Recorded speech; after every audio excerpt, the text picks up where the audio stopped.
Je me tourne tout de suite vers Hélène Frade. Pour la revue de presse des quotidiens français, sans surprise, c'est la COP 21, c'est le climat qui domine ce matin les titres de la presse française. 150 chefs d'État et de gouvernement de 150 pays ont rendez-vous pour tenter de trouver un accord pour limiter, on le disait, à 2 degrés le réchauffement climatique d'ici la fin du siècle. D'ici la fin du siècle. COP ou flop, la question est de Libération qui vous propose ce matin un photomontage apocalyptique, l'image de ce qui pourrait nous attendre en cas de négociation, d'échec des négociations.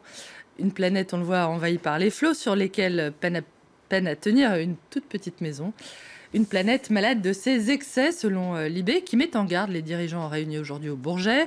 Comment rétablir la confiance des peuples si une assemblée aussi spectaculaire n'aboutit à rien, si cette montagne médiatique accouche d'une souris verte?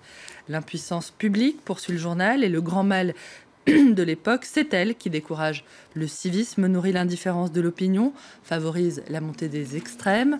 La COP 21 peut-elle réussir, se demande également le Figaro, qui évoque un grand marchandage planétaire pour réduire les émissions de CO2 et fait part, en ce qui le concerne, de son scepticisme sur ces grands-messes dont on promet toujours monts et merveilles pour un bilan à ce jour plus que maigrelet, je cite. Et pourtant, il y a urgence. Le monde est au pied du mur climatique, prévient l'humanité. Le journal qui parle d'un rendez-vous décisif historique affirme en effet que la COP21 n'est pas une parenthèse dans l'insécurité du monde, mais que la lutte pour la justice climatique est au cœur du combat pour la paix. La raréfaction des ressources, écrit l'UMA, est un terreau fertile pour alimenter les tensions, multiplier les exodes et offrir une tribune aux obscurantismes. Faut-il se donner pour objectif de limiter la hausse de la température moyenne à 2 degrés d'ici la fin du siècle ou 1,5 degré? Cet objectif doit-il se traduire par une réduction de 40 à 70% des émissions de gaz à effet de serre d'ici à 2050 ou par la sortie totale des énergies fossiles qu'on vient d'évoquer d'ici à la fin du siècle? Qui va payer pour aider les pays en développement à se passer de ces énergies polluantes?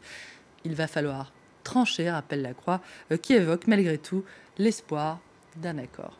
Et justement, pour encourager les dirigeants en ce sens, plusieurs personnalités ont pris la plume. Dans l'Humanité, Vandana Shiva, figure du mouvement écologiste, leur demande de protéger les peuples de l'agriculture industrielle qui contribue, selon elle, à plus de 40% de la production de gaz à effet de serre, chamboule le climat par la déforestation, l'utilisation d'engrais à base d'énergie fossile, la production d'emballage et les transformations, la réfrigération et le transport à distance.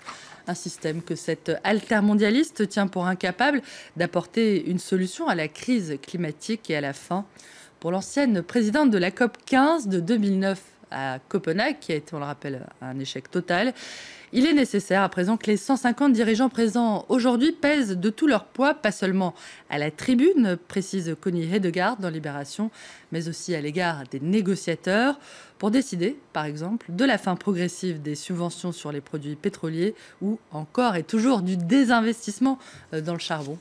Paris invite le monde à l'espoir, écrit Alain Juppé dans le Figaro.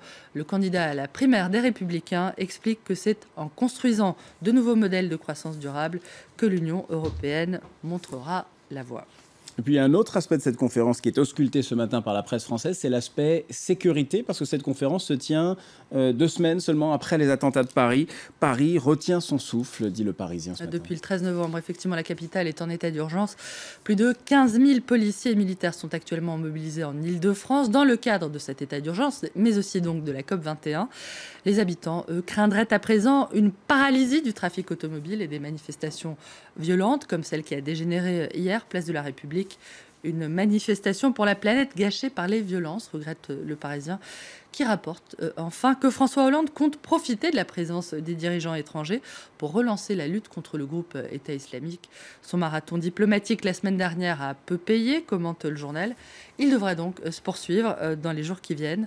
Dîner avec Barack Obama ce soir, entretien avec le numéro 1 chinois Xi Jinping, le Premier ministre japonais Shinzo Abe et peut-être le président turc Recep Tayyip Erdogan. Pour terminer, Cyril, je vous propose une petite devinette. Savez-vous quels sont les 4 pays, ça vous amuse, hein, les 4 pays les plus écolos du monde? Non. Non, vous séchez pas ce que vous pensez, en tout cas, d'après Slate, le Bhoutan, l'Éthiopie, le Costa Rica et le Maroc seraient officiellement... Il y a des gens qui savaient en régie, hein. On m'a soufflé le Bhoutan en régie. Ah, bah écoutez, ils sont calés, bravo à eux. Alors, ils seraient officiellement reconnus comme des modèles pour l'environnement. À peine 0,5% des émissions de gaz à effet de serre à eux trois. C'est d'ailleurs au Maroc, en 2020, que sera installée la plus grande centrale solaire du monde, à Ouarzazate plus précisément. Elle devrait fournir près de la moitié de l'électricité du pays.